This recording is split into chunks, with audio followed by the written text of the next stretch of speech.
Good morning, welcome back. നമ്മുടെ കടത്തുരുത്തി വിദ്യാഭ്യാസ ജില്ലയിലെ ഗിഫ്റ്റഡ് സ്റ്റുഡൻസിനൊപ്പമാണ് ഇന്നത്തെ സെഷൻ. നമ്മൾ നേരത്തെ പറഞ്ഞു നിർത്തിയ പോലെ ശാസ്ത്ര ലോകത്തിന്റെ കൗതുകങ്ങളിലേക്കാണ് നമ്മളിന്ന് കടന്നു പോകുന്നത്. നമ്മൾ കേട്ട് പരിചയമുള്ള ഒരു കവിതയാണല്ലേ, പൂത്താങ്കിരി കിളിക്കണ്ണുള്ളോളെ, അല്ലെ? നമ്മൾ ഇഷ്ടപ്പെടുന്ന ഒരു പാട്ടാണ്. പക്ഷെ ഈ പക്ഷി എന്താണെന്ന് അറിഞ്ഞാൽ നമുക്ക് ആ കവിതയിലെ കിളിയുടെ പേര് മാറ്റേണ്ടി വരും. നമ്മൾ പറഞ്ഞു നിർത്തിയതായിരുന്നു.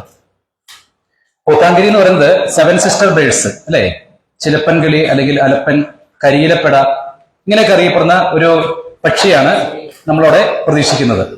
അതാണ് പൂത്താങ്കിരി എന്ന വിളിപ്പേരിൽ അറിയപ്പെടുന്നത്. പക്ഷെ ആ കിളിയെ അറിയാതെ, കിളിയെ പരിചയപ്പെടാതെ ഒരു വലിയ ഗാനരചയിതാവ് ആ കവിത എഴുതി അത് വീണ്ടും പഠിക്കാതെ ഈണം കൊടുത്ത് അത് വീണ്ടും നോക്കാതെ കൊടുത്തപ്പോൾ നമുക്കൊരു പക്ഷേ ആ കാവ്യഭാവനയുടെ അർത്ഥങ്ങൾ മാറിപ്പോകും. അതുപോലെ ജൂപ്പിറ്റർ മഴ നനയാം ചന്ദ്രനെ, ബാക്കി എങ്ങനെയാ, നോക്കിയിരിക്കാം, മനോഹരമായ ഭാവാർദ്ര സാന്ദ്രമായ ഗാനമാണ്. അപ്പൊ ജൂപ്പിറ്ററിലെ മഴയെന്ന് പറഞ്ഞാൽ നമുക്ക് കൊള്ളാൻ പറ്റിയ മഴയല്ല എന്നുള്ളതാണ് അവിടുത്തെ സ്പേസ് പഠിച്ചാലും മനസ്സിലാക്കാം. നമ്മളവിടെ പറയുന്നത് ഈ മനോഹരമായ ദൃശ്യങ്ങളില് പല ഗ്രഹങ്ങളിലും നക്ഷത്രങ്ങളിലുള്ളിൽ ടൺ കണക്കിന് വജ്രമുണ്ട്, അല്ലേ? രത്നങ്ങളുണ്ട്, സത്യമാണ്. പക്ഷെ ഇവിടെ ഈ വ്യാഴം പോലെയുള്ള ഗ്രഹങ്ങൾ തീർച്ചയായിട്ടും നമ്മളെ പ്രൊട്ടക്ട് ചെയ്യുന്ന ഒരു ഗ്രഹമാണ് വ്യാഴം എന്ന് പറയുന്നത്. അതായത് വലിയ വലിയ ഉൽക്കകളൊക്കെ വരുമ്പോൾ അതിനെ ഗതി മാറ്റിവിട്ട് നമ്മുടെ ഭൂമിയെ പ്രൊട്ടക്ട് ചെയ്യുന്നുണ്ട് അറിയാതെ തന്നെ. ചന്ദ്രൻ നമുക്ക് പല സീസൺ പ്രൊവൈഡ് ചെയ്യുന്നുണ്ട്. അപ്പൊ ഇവിടെ വ്യാഴത്തിന്റെ പടം നിങ്ങൾ വീട്ടിൽ പോയി നോക്കണം. അതില് ചുഴികൾ കാണാം, മഞ്ഞ നിറത്തിലും നീല നിറത്തിലും ഒക്കെയുള്ള ചുഴികൾ കാണാം. ആ ചുഴികളൊക്കെ സൈക്ലോൺ കൊടുങ്കാറ്റുകളാണ്. സൾഫറിന്റെ വലിയ അളവ് അവിടെയുണ്ട്. ആസിഡ് മഴ തുടർച്ചയായിട്ട് പെയ്യുന്ന ഇടിയും മിന്നലും ഉള്ള പ്രക്ഷുബ്ധമായ ഒരു സ്ഥലമാണ്. അപ്പൊ നമ്മൾ സയൻസ് പഠിക്കുമ്പോൾ ആ ഒരു ഭാവത്തിന് ജൂപ്പിറ്ററിന്റെ മഴ എന്ന് പറയുമ്പോൾ ജൂപ്പിറ്ററെ ദേവനായിട്ടൊക്കെ ആരാധിക്കുന്ന രീതിയിൽ നമുക്ക് ഭൂമിയെ സംരക്ഷകനായിട്ട് നമുക്ക് കണക്കാക്കാമെങ്കിലും അവിടുത്തെ മഴ നമുക്ക് നനയാൻ കൊള്ളില്ല എന്നതാണ് പ്രധാനപ്പെട്ട കാര്യം. അപ്പൊ നമ്മുടെ ചുറ്റുമുള്ള പ്രപഞ്ചം നമ്മൾ മനസ്സിലാക്കുന്നത് ഭാഗികമായിട്ടാണ് പലതും യേസ് ആയിട്ടുള്ളത്, സത്യമായിട്ടുള്ളത്. അപ്പൊ സയൻസിന്റെ പഠനം വെറും ലോജിക്കിൽ മാത്രം ഒതുങ്ങുന്നതല്ല, പ്രൂഫിൽ മാത്രം ഒതുങ്ങുന്നതല്ല. ലോജിക്കും പ്രൂഫും ഇല്ലാതെയുള്ള നമ്മുടെ സബ് കോൺഷ്യസ് മൈൻഡിൽ നിന്നാണ് നമ്മുടെ തുടർ യാത്രകൾ, കണ്ടുപിടുത്തങ്ങൾ. അതായത് നോ എന്ന് പറഞ്ഞു നിർത്തിയെടുത്ത് yes I can, yes we can എന്ന് പറഞ്ഞ് പുതിയ ആശയങ്ങൾ, പുതിയ ചിന്തകൾ, പരീക്ഷണങ്ങൾ, പരാജയങ്ങൾ എന്ന് ഉൾക്കൊള്ളുന്ന പുതിയ പാഠങ്ങൾ ഉൾക്കൊണ്ടാണ് മുൻപോട്ട് പോകുന്നത്.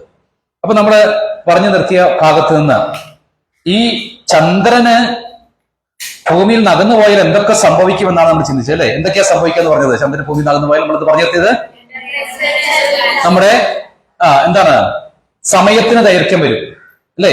പ്രതിവർഷം 3 സെന്റിമീറ്ററോളൊക്കെ അത് അകന്നു പോകുന്നുണ്ടെന്നാണ് പഠനം പറയുന്നത്. അങ്ങനെ മാറിക്കഴിഞ്ഞാൽ കുറെ വർഷങ്ങൾ കഴിയുമ്പോൾ 24 മണിക്കൂർ മാറി 25 മണിക്കൂറായിട്ട് ഒരു ദിനം മാറും. അത് നമുക്ക് കുറെ നല്ലതും ചീത്തയുമായ കാര്യം. ഇപ്പൊ മോൻ പറഞ്ഞു അങ്ങനെയെങ്കിലും സ്കൂൾ ടൈം കൂട്ടുന്നത് ഞങ്ങൾക്ക് ഇഷ്ടമില്ല, അല്ലേ? അപ്പൊ മണിക്കൂറിൽ നീണ്ടുപോയേക്കാം. കൂടാതെ ചന്ദ്രൻ ഇപ്പോൾ നമുക്ക് ചെയ്യുന്ന കുറെ സർവീസിനെ കുറിച്ച് പറഞ്ഞു. എന്തൊക്കെയാ പറഞ്ഞത്? കടലിലെ വെള്ളത്തെ ഇളക്കുന്നുണ്ട്, അല്ലേ? അട്രാക്ഷൻ കൊണ്ട്. അപ്പൊ വെള്ളത്തിന്റെ ടെമ്പറേച്ചർ ഈക്വലൈസ് ചെയ്യും. പിന്നെ എന്ത് ചെയ്യുന്നു? അതിലെ ന്യൂട്രിയൻസ്, അല്ലെ, എല്ലായിടത്തും എത്താവുന്ന രീതിയിലൊക്കെ ചന്ദ്രൻ സഹായിക്കുന്നുണ്ട്. അപ്പൊ ഇത് ജീവനെ നടത്തേണ്ട എല്ലാ കാര്യങ്ങളും ചന്ദ്രനും ജൂപ്പിറ്ററും ഒക്കെ ചെയ്ത് നമുക്ക് സഹായിക്കുന്നുണ്ട്. ഇനി ഈ ചന്ദ്രൻ നമുക്ക് സീസൺ പ്രൊവൈഡ് ചെയ്യും, അല്ലെ? സീസൺ പ്രൊവൈഡ് ചെയ്യുന്നു. അതിന്റെ അട്രാക്ഷൻ നമുക്കറിയാം, വാവ് ദിവസങ്ങളൊക്കെ, അല്ലെ? നമ്മുടെ കാലങ്ങളും സമയങ്ങളൊക്കെ ചന്ദ്രനെ അടിസ്ഥാനപ്പെടുത്തിയാണ് പോണത്. അപ്പൊ ഈ ചന്ദ്രൻ ഉണ്ടാക്കുന്ന അട്രാക്ഷൻ മൃഗങ്ങളില് അതിന്റെ പ്രജനനവുമായി ബന്ധപ്പെട്ട് വരുന്ന കാര്യങ്ങളുണ്ട്, അല്ലെ? വാവ് ദിനങ്ങളൊക്കെ മൃഗങ്ങള് അലറുക, രാത്രിയിലൊക്കെ നമുക്ക് ഹൊറർ അന്തരീക്ഷമായിരിക്കും, അല്ലെ? എന്താണ്, നായ്ക്കളൊക്കെ ഓരിയിടുന്ന, അല്ലെ, ഒരു ഹൊറർ അന്തരീക്ഷമാണ്. അമാവാസി എന്ന് പറഞ്ഞാൽ യക്ഷി ഇറങ്ങുന്ന സമയം എന്നൊക്കെ പറയാറുണ്ട്. പക്ഷെ ഇപ്പൊ വെളിച്ചം വന്നുകൊണ്ട് അത് കേൾക്കാനില്ല. അപ്പൊ എന്തായാലും ആചാര അനുഷ്ഠാനങ്ങളെ ബന്ധപ്പെട്ടും നമ്മുടെ കൾച്ചറായി ബന്ധപ്പെട്ടും പിന്നെ ഈ ഞാറ്റുവേലയൊക്കെ ഉണ്ടല്ലോ, അല്ലേ? അതൊക്കെ ചന്ദ്രൻ സ്വാധീനിക്കുന്ന കൃഷി സമയവുമായി ബന്ധപ്പെട്ട കാര്യങ്ങള്, സംസ്കാരം, റിലീജിയൻ, അല്ലെ? പെരുന്നാളൊക്കെ ആഘോഷിക്കുന്ന ചന്ദ്രന്റെ പിറ വരുന്നതുമായി ബന്ധപ്പെട്ടാണ്. അതുപോലെയുള്ള കാര്യങ്ങൾ ചന്ദ്രൻ ഒത്തിരി സ്വാധീനിക്കുന്നുണ്ട്. ചന്ദ്രൻ ഭൂമിയെക്കാളും ജൂനിയർ ആണ് എന്നുള്ളതാണ് മറ്റൊരു വസ്തുത. അപ്പൊ ഈ ചന്ദ്രനിൽ ഉണ്ടാകുന്ന മാറ്റങ്ങൾ നമുക്ക് വീണ്ടും സ്വാധീനിക്കുന്നത്, ഒന്ന്, ഭൂമിയുടെ വേഗത കുറയ്ക്കുന്ന ഒരു അന്തരീക്ഷത്തിലേക്ക് പോകും. അതിന്റെ ഭ്രമണം അല്ലെങ്കിൽ അതിന് വേഗത കുറയ്ക്കുന്ന ഒരു അനുഭവത്തിലേക്ക് കടന്നു പോകും. കൂടാതെ ദിവസങ്ങളും സമയങ്ങളും മാറുന്നൊപ്പം തന്നെ കാലാവസ്ഥയിൽ ഉണ്ടാകുന്ന ചേഞ്ചസ്, സീസണൽ വേരിയേഷൻസ്, സൈക്ലോൺസ്, ഇങ്ങനെ നമ്മൾ പറഞ്ഞാൽ തീരാത്ത കുറെ പ്രതിസന്ധികൾ ഇങ്ങനെ അകന്നു പോയാൽ ഉണ്ടാകാം. വേലിയേറ്റം കുറയും, നല്ലതാന്നൊക്കെ പറയും, പക്ഷെ അതിന് മുമ്പ് പറഞ്ഞതായ ഇഷ്യൂസ് ഒക്കെ ഉണ്ടാകും. ഒരുപക്ഷെ അതൊക്കെ ബാലൻസ് ചെയ്യാനാക്കും. നമ്മൾ നേരത്തെ പറഞ്ഞു, ആഗോള താപനം മൂലം എന്ത് ചെയ്യുന്നു, മഞ്ഞുകട്ടകൾ ഉരുകി അല്ലെ കടലിൽ വീണ് വെള്ളം ഉയരും.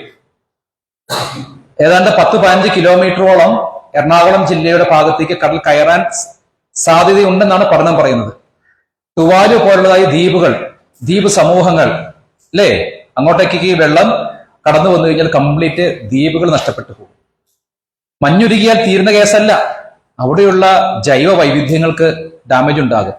ഹിമക്കരടിയും അതുപോലെ പെൻഗ്വിനും അല്ലെ, ഇങ്ങനെയുള്ള അവിടെ ജീവികൾ, ആവാസ വ്യവസ്ഥകൾ അതൊക്കെ നശിച്ചു പോകും. തിമിംഗലം അല്ലെ. അപ്പൊ ഇങ്ങനെ ഉണ്ടാകുന്ന ജീവികൾ, ഓരോ ജീവിക്കും ഭൂമിയിൽ അതിന്റെ എക്കോളജിക്കൽ റോളുകളുണ്ട്. അതൊക്കെ നഷ്ടപ്പെടുന്ന ഒരു സാഹചര്യത്തിൽ ഭൂമിയിൽ ഉണ്ടാകുന്ന ഓരോ ചേഞ്ചസും, നമ്മൾ നേരത്തെ പറഞ്ഞു നിർത്തി, മാൻമെയ്ഡ് ഡിസാസ്റ്റർ എന്നറിയപ്പെടുന്ന വാക്ക് ചർച്ച ചെയ്യപ്പെടുന്നുണ്ട്. അവിടെ പരിസ്ഥിതി കയ്യേറി വനഭൂമി നഷ്ടപ്പെടുത്തുമ്പോൾ, അവിടെയുള്ള ജീവികൾ നഷ്ടപ്പെടുമ്പോൾ അതുണ്ടാക്കുന്ന പ്രതിസന്ധി വലുതാണ്. നമുക്ക് മുയല്, ആടുകളൊക്കെ വളർന്ന ഇഷ്ടമായിരിക്കും അല്ലെ. ഇതുപോലെ ഓസ്ട്രേലിയയില് കുടിയേറ്റം നടക്കുന്ന വർഷങ്ങളിൽ അതില് ധാരാളം പുൽമേടുകള് അല്ലെ, പുല്ലൊക്കെ നിറഞ്ഞിരിക്കുന്ന സ്ഥലങ്ങളൊക്കെ ഉണ്ടായിരുന്നു. ആടുകളെയും മുയലുകളെയൊക്കെ വളർത്താൻ അവിടെ കർഷകര് പ്ലാൻ ചെയ്തു. അപ്പോൾ അവർക്ക് ഏറ്റവും ശത്രുവായിട്ട് വന്നത് അവിടെ കുറുക്കന്മാരായിരുന്നു, ചെന്നായ്ക്കൾ, കുറുക്കന്മാര്. മനുഷ്യൻ കുടിയേറുമ്പോൾ അതിജീവനമാണ്, തോക്കുകൊണ്ട് അവിടെയുള്ള കുറുക്കന്മാരെയൊക്കെ വെടിവെച്ചു കൊന്നുകളഞ്ഞു. അപ്പോൾ കൂടുതലായിട്ടും ആടുകൾ എന്ത് ചെയ്തു, ആടുകളും പശു അതുപോലെ മുയലൊക്കെ കൂടുതലായിട്ട് വരാൻ തുടങ്ങി. അതിന്റെ നാച്ചുറൽ പ്രിഡേറ്റർ ഇല്ലാണ്ട് പോയി. നമ്മൾ ഓർക്കും നല്ലതല്ലേ. ഇപ്പൊ നമ്മൾ ഓർക്കും വയനാടൊക്കെ കടുവ ഇറങ്ങി എന്നല്ലേ, നമ്മുടെ വീട്ടിൽ കടുവ വന്നാൽ നമുക്ക് പേടിയാണ്. ഈ കടുവയ്ക്ക് എന്താ വനത്തിൽ പരിപാടി? മൂർഖൻ പാമ്പിന് എന്താണ് വനത്തിൽ പരിപാടി? രാജവെമ്പാലയ്ക്ക് എന്താണ് വനത്തിൽ പരിപാടി? സിംഹത്തിന് എന്താണ് വനത്തിൽ പരിപാടി? ചെന്നായ്ക്കളും കുറുക്കനും കുറെ ജീവികളൊക്കെ അവിടെയുണ്ട്. എന്താണ് അവിടെ റോൾ? എന്താണ് ശരിക്കും പറഞ്ഞാൽ? പാമ്പ് അല്ലെ നമുക്ക് കടിച്ച് പണിയുണ്ടാക്കുന്നല്ലേ, കടുവ ഇറങ്ങി നഷ്ടം ഉണ്ടാക്കുന്നല്ലേ. എന്താണ് അതിന്റെ റോൾ? എന്താണ് ആർക്ക് പറയാം? ഫുഡ് ചെയിൻ മാത്രമേ ഉള്ളോ? ഇക്കോസിസ്റ്റം നിർത്താൻ മാത്രമേ ഉള്ളോ? ഒന്ന് അതിന്റെ ജനസംഖ്യ നിയന്ത്രിക്കുക എന്നറിയപ്പെടുന്ന ഒരു ഡ്യൂട്ടി ചെയ്യുന്നുണ്ട്. പിന്നെ എന്തായിരിക്കാം? നമ്മളിങ്ങനെ ചിന്തിക്കണം, they are the protectors of the wild. ഫോറസ്റ്റിന്റെ സംരക്ഷകരാണ്. നമ്മൾ അവയെ പേടിച്ച് കയറത്തില്ല. അപ്പൊ പ്രൊട്ടക്ടർ റോളാണ് മൂർഖൻ പാമ്പും അതുപോലുള്ള വിഷജീവികളും.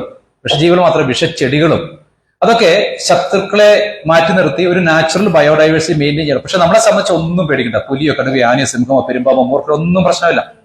നമുക്ക് അതിനൊക്കെ ഓവറോൾ ചെയ്യാൻ പറ്റും. അപ്പൊ ഇത്തരം ഇക്കോളജിക്കലി പ്രാധാന്യമുള്ള ഓരോ ജീവികളും ഉണ്ടെന്ന് കരുതുക. നമ്മൾ നേരത്തെ പറഞ്ഞു നിർത്തിയത് ചെന്നായ്ക്കളെ കൊന്നു തീർത്തു.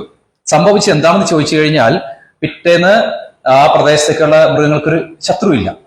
അങ്ങനെ ആടുകളുടെ എണ്ണം കൂടാൻ തുടങ്ങി, മാടുകളുടെ എണ്ണം കൂടാൻ തുടങ്ങി, മുയലിന്റെ എണ്ണം കൂടാൻ തുടങ്ങി. അവിടെ പുൽമൈതാനമാണ്. അവരെന്ത് ചെയ്യാൻ തുടങ്ങി? ആ പുൽമേട് പതുക്കെ പതുക്കെ തിന്നാൻ തുടങ്ങി. അതനുസരിച്ച് വളരാൻ തുടങ്ങി, വർദ്ധിക്കാൻ തുടങ്ങി, പെറ്റുപെരുകി, അതിന്റെ ക്രൗഡ് പോപ്പുലേഷൻ കൂടി. അപ്പോഴാണ് പ്രശ്നങ്ങൾ തുടങ്ങിയത്.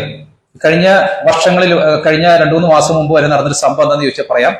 ഇങ്ങനെ പല ഭാഗങ്ങളിലും ഗ്രാസ് ലാൻഡ് തീർന്നു. ഗ്രാസ് ലാൻഡ് തീർന്നാൽ എന്താ കുഴപ്പം? അതിന് ഫുഡില്ലാണ്ടാകും. അപ്പൊ എണ്ണം കുറയും. അതിനേക്കാളും ഭീകരമായ പ്രശ്നം വരാൻ പോയത് എന്താണത്? പുൽമേടുകൾ പോയപ്പോൾ സംഭവിച്ചത്. നമ്മളൊരു പുല്ലിന് അല്ലേ ചീത്തയൊക്കെ വിളിക്കാറുണ്ട്, പുല്ലെന്നൊക്കെ പറഞ്ഞിട്ട്. ആ പുല്ലിന്റെ വില അറിയാത്തതുകൊണ്ടാണ്. എന്താണ് ഒരു പുല്ലിന്റെ, ഗ്രാസിന്റെ വില എന്ന് പറയുന്നത്? റൈറ്റ് ആൻസർ ആണ്. അതിന്റെ റൂട്ട് സിസ്റ്റം വളരെ സ്ട്രോങ് ആണ്. മണ്ണിനടിയില് നെറ്റ്വർക്ക് പോലെ ഓരോ മണൽത്തിരിയും പിടിച്ചു നിർത്തുന്ന സോയിൽ ഇറോഷൻ തടയുന്നു അല്ലേ. അപ്പൊ ഓരോ ഗ്രാസ് മൈതാനത്തേക്ക് ഗ്രാസ് ഉണ്ട്, അത് നമ്മൾ നീക്കം ചെയ്യുമ്പോൾ അവിടെയുള്ള മണ്ണ് കംപ്ലീറ്റ് ആയിട്ട് പോവുക ചെയ്യും. ഗ്രാസ് അത്ര പ്രധാനപ്പെട്ടതാണ്. അങ്ങനെ മണ്ണങ്ങ് ഒലിച്ചു പോയി, കുഴപ്പമില്ല, കുറച്ച് ഗ്രാസ് ഒക്കെ ഉണ്ട്. പിന്നീട് എന്ത് സംഭവിച്ചു കാണും? രണ്ടാമത്തെ ഡ്യൂട്ടി പുല്ലുകൾ ചെയ്യുന്നത്. ഗ്രാസിനെ കുറിച്ച് അത്ര പറയാൻ പറ്റത്തില്ല. നൈട്രജൻ ഫിക്സേഷൻ നമ്മുടെ പയറുമായി ബന്ധപ്പെട്ട് വരുന്ന പയറുവർഗത്തിൽപ്പെട്ട ചെടികളാണ്. മണ്ണ് പിടിച്ചെറുന്ന് പറഞ്ഞു. ഇനി പുല്ല് ചെയ്യുന്ന മറ്റൊരു ഡ്യൂട്ടി ഓക്സിജൻ പ്രൊവൈഡ് ചെയ്യുന്നുണ്ട്. കൂടാതെ ഏതാ ഫുഡ് ചെയിൻ സ്റ്റാർട്ട് ചെയ്യുന്ന അവിടെ നിന്നാണ് ഭക്ഷ്യ ശൃംഖല. പിന്നെ ഗ്രാസിന് വേറൊരു ഡ്യൂട്ടി കൂടെ ഉണ്ട്. മണ്ണൊലിപ്പ് തടയുമെന്ന് പറഞ്ഞ ഒപ്പം തന്നെ ഒരു പോയിന്റ് കൂടെ പറയാം. എന്തായിരിക്കും അത്? ഏതാ?